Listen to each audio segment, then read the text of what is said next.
голубите ќе си ги летам, а тие нека одат на кашетат мокниците, ние сиромасите тука ќе се движиме. Штипјани ситно бројат при крајот на март и пред почетокот на великденските празнувања. Со неколку илјади заштедени денари од март, тие ќе го поминат празникот, колку да се купи некое зрно јајца и малку месо за на трапезата.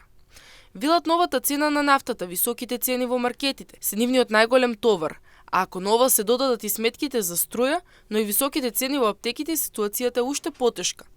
Годинава Великден според нив ќе се помине во домашни услови, бидејќи за повеќе немаат финансии.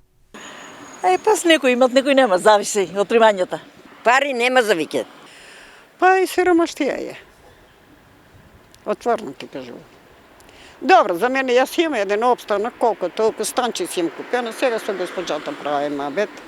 Имам си купена станче, колку толку за обстанок да платам давачките и за мене да обстанок за јадење, тоа е се. Чекај да си плупне во раката, гледај ги моите раце какви се.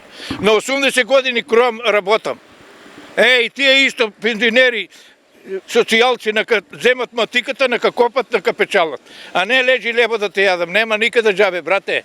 Анкетираните граѓани од терен велат ако не се внимава колку се троши, џебот бргу ќе биде празен. Мора да се води есап за да останат пари за убави денови, поинаку нема да може да се помине самиот празник, додаваат тие. Сега зависи како воде сметка, како рачун, математиката како рачуна. Ако рачуна ќе остане нешто, ако не рачуна нема. Согласно повисоката цена на нафтата и на нафтените деривати, анкетираните дополнително сведочат дека има покачување на цените во маркетите. Велат дека ако вака продолжи ситуацијата ќе биде уште потешко. Особено покачени цени очекуваат дека ќе има и во аптеките, а велат дека поскапување ќе има и на се останато.